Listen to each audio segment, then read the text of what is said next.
As anyone who follows you on Twitter might know, you're not feeling particularly well today, are you? I'm not, but one thing that will get me perked up is talking about a giant robot penis. In the MCU, Ultron is a 9-foot-tall robotic hypergenius with a voice that hits the ear like smooth, audible caramel. A voice, you may or may not know, was provided by actor James Spader, who proved to be so good at portraying the evil robot that a lot of actors couldn't help staring at Ultron's penis. So Karl, I know you're excited to start talking about Robo Penis. I am, yeah, I'm getting a semi-chub on just thinking about it. But I think we should start off just talking about James Spader. Yes, and how he, brought everyone's favourite megalomaniac AI to life on the big screen.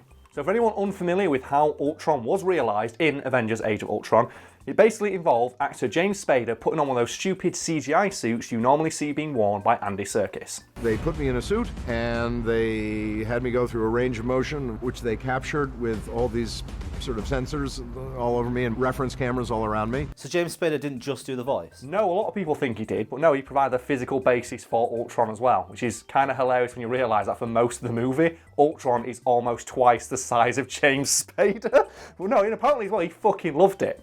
So you're probably putting in like behind the scenes clips of him wearing that suit.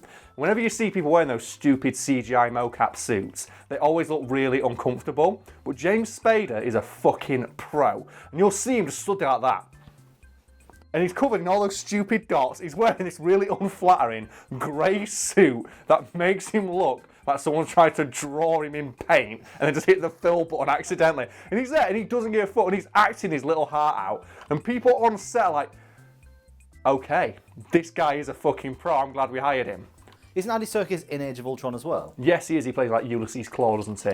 The guy who was killed off way too soon, pouring out for Ulysses Claw. What is love? Baby, don't hurt me. Don't hurt me no more. I always assumed that Serkis played Ultron, because whenever I see him in a film as an actor, I always assume he's there because he was given a role after coming in as the mocap guy. I think they just do it as a favour to him. It's like, will you play Ultron and we'll also put you in the movie so you don't feel left out? It's like, no, but Serkis did give Spader, tips on how to act when you're wearing that stupid suit, because obviously he's the actor most well known for wearing one, so obviously he's the guy to ask if you want any tips on how to be a mocap actor. And apparently Spader listened to him because everyone working on Age of Ultron had nothing but good things to say about how professional Spader was while wearing that dumbass grey suit. First day when he gives his speech at the party, I know all of us were kind of eager to be the audience, and it was really exciting because it was really good. And I love that actors nowadays are really getting into the idea of doing mocap. It's great to see. Well, it's because you have to exaggerate the movements, and then obviously they can rein them in a bit if they're too much. But yeah. I think it's like theatre, which is why they enjoy it, because they don't have to be normal, they have to be exaggerated. Well, that's why I think a lot of actors like appearing in like MCU movies, because it just gives them a chance to chew the scenery for a bit, which is why I love how Sam Neill, who today is mostly content to just run his winery where he takes pictures of his pigs. Literally, no, seriously, go follow Sam Neill on Twitter, the guy from Jurassic Park. All he ever does is just post pictures of pigs on his winery, and that's it. But he came back to acting to just appear in fucking Thor Ragnarok in like a cameo role, because he just got to chew the scenery for a bit, and he loves it. You were merely a little blue baby icicle that melted this old fool's heart. Then you get like Kate Blanchett, who comes in and plays Hela and just starts doing basically ballerina martial arts moves while throwing around pretend swords. They all love it, it's great.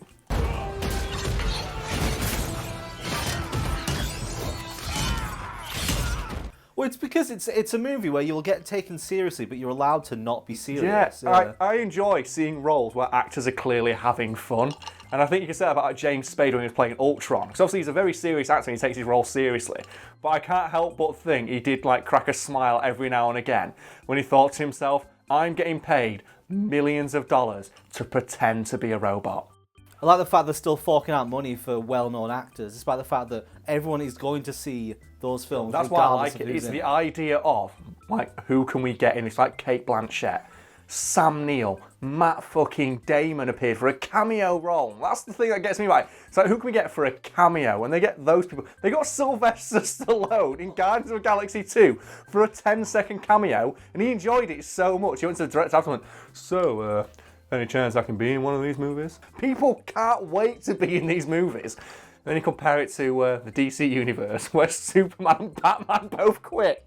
As far as we can tell, given the sources we've consulted, Spader enjoyed playing Ultron and the unique challenges presented by pretending to be a giant killer robot. I was meant to be new. I was meant to be beautiful. The world would have looked to the sky and seen hope. Yeah, watching the behind-the-scenes clips, he does seem to be throwing himself into the role. He does, and the weird part is, Spader was literally only cast in Age of Ultron because of his voice. What's so good about James Spader's voice? It's hard to describe, but there's just something about the combination of the way he delivers lines, his voice, and just this like piercing sex gaze that he has, where he just like maintains unflinching eye contact.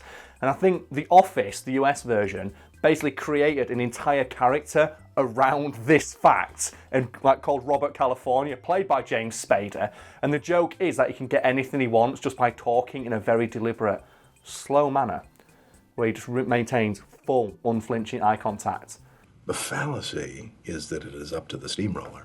It is up to the object whether it will be flattened or not.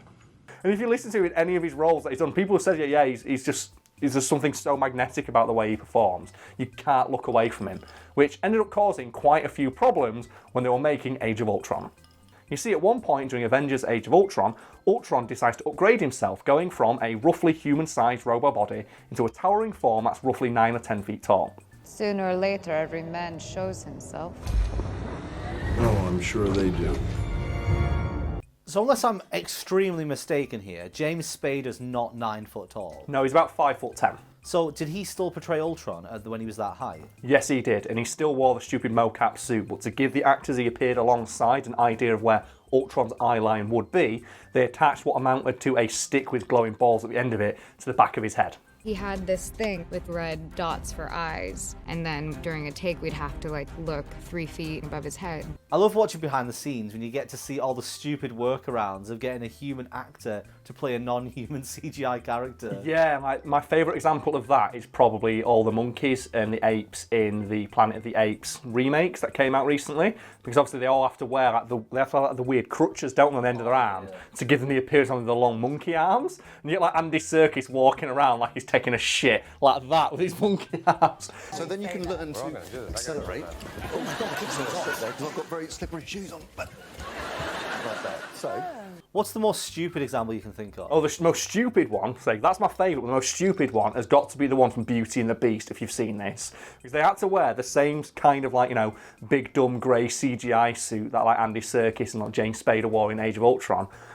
But, because obviously the Beast is all huge and buff, they fill up the suit with padding. So it's just this giant grey man walking like this with Emma Watson on his arm.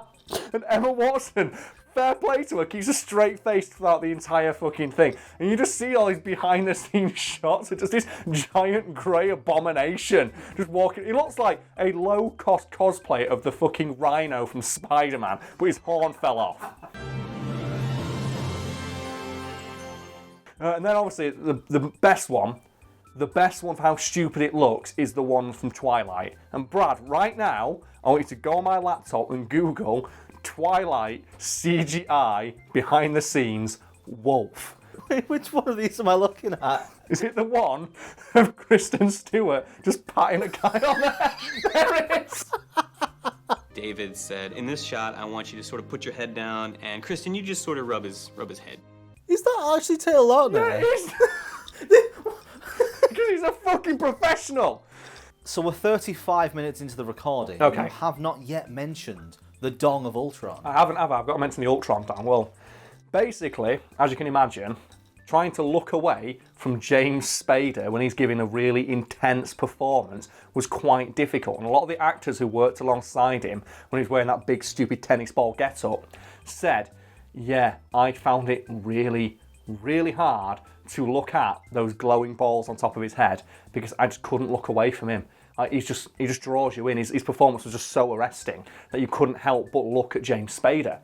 And that was obviously an issue because we weren't supposed to be looking at James Spader, we were supposed to be looking at where Ultron's eye line was. Was there a particular actor who said they struggled with not looking at James Spader?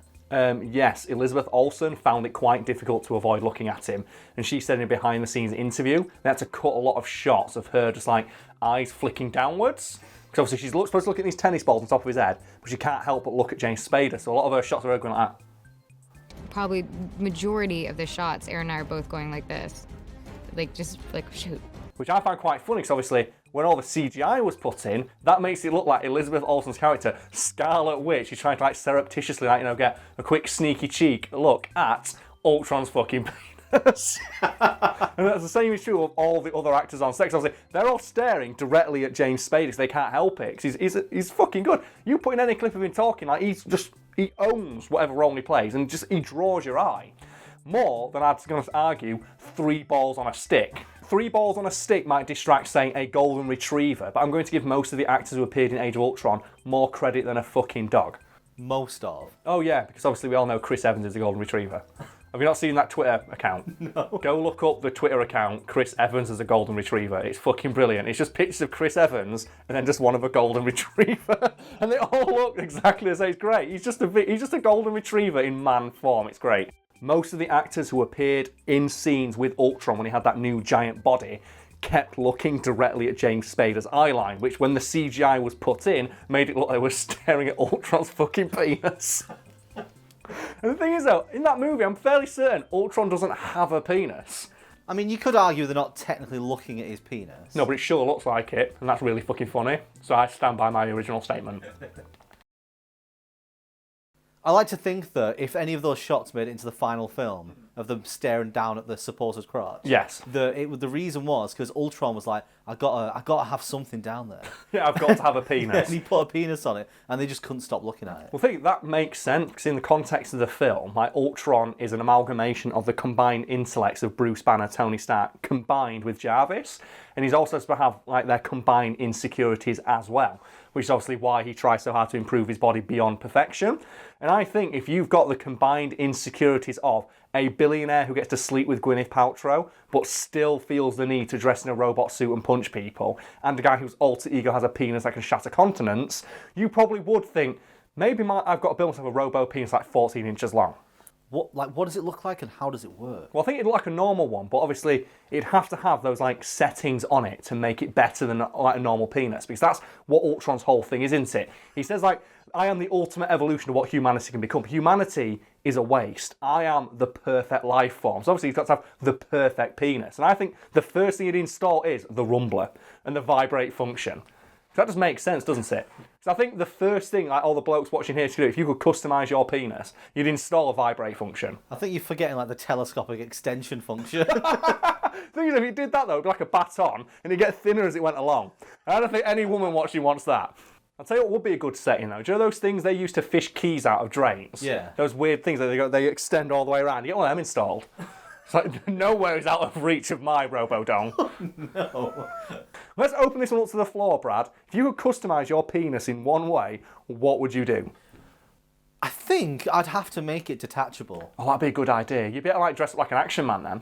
Like every Halloween, Action Man cosplay. And I know the audience are probably going into the gutter with this one, but I don't mean using it like that. Okay. I mean hiding it in places so that if someone opens the cupboard to get like a breakfast bar, it's just a detachable dong just lying there.